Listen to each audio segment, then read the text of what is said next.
Greetings. My name is Ranjan M. Lumbang. This is my daily devotion for the day, part of the video series of Pastor Russell Ocampo, 365 Daily Devotion Series.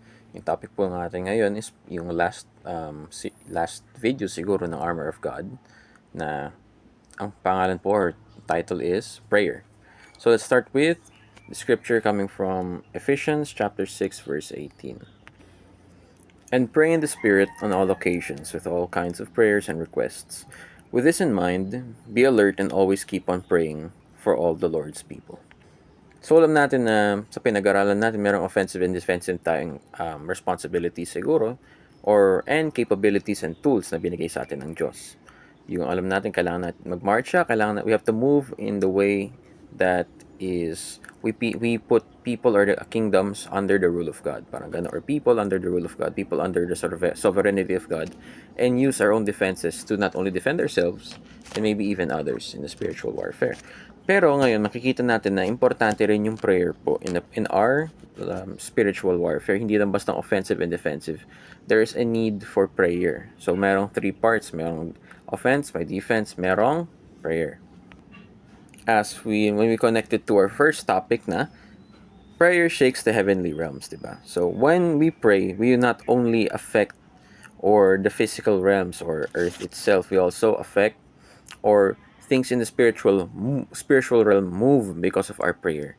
May nangyayari na di natin nakikita kasi may visible realms are visible, invisible, spiritual, and physical. Di natin nakikita pero mayroong nangyayari. So let's move on to Colossians chapter 1 verse 6. Okay, Colossians chapter 1 verse 16. For in him all things were created, things in heaven and on earth, visible and invisible, whether thrones or powers or rulers or authorities, all things have been created through him and for him.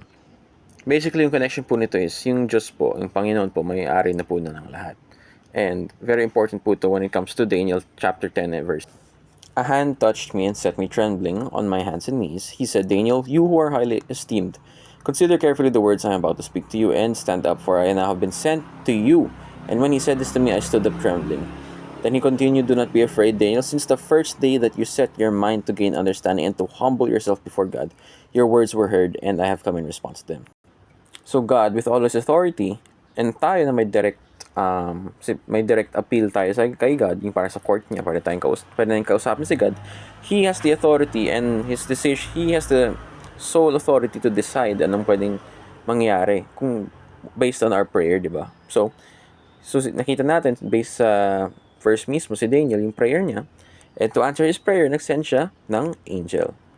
So in that sense, us as well, we also have access to this type of things. Minsan sinasagot tayo ng Diyos through an angel, or maybe it also physical means or provisions. Makita natin as He has all the authority, meron siyang kapangyarihan, and bilang ang mga anak ng Diyos, we have also the privilege and authority to ask things from God, to ask prayers, to ask blessings, no?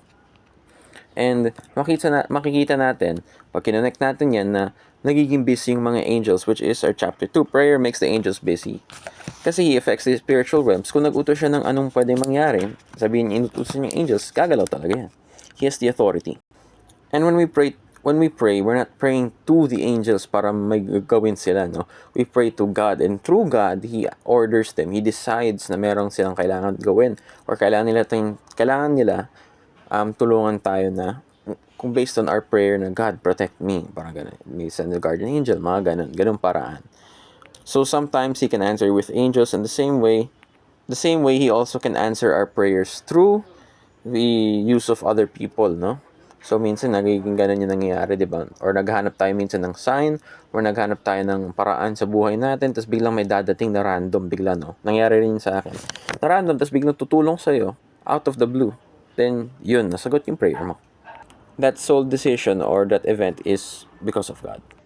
Next is, prayer brings our battles in God's court.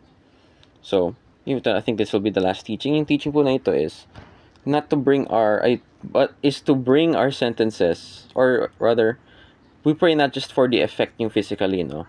We pray to bring our situations, our problems, our events in our lives na mahirap sa atin into God's court. Para, kasi as children of God, we ask God, no, to decide in our life, our situations, and through through Jesus Christ, our Lord and Savior, we are able to appeal to God in these things. We're able to ask for help. We're able to ask Him to decide what's best for us.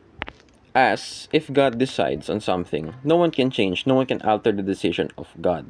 It will happen yan. So kung meron lang siyang na-decide in the heavenly realm, it will surely affect in the physical realm as well.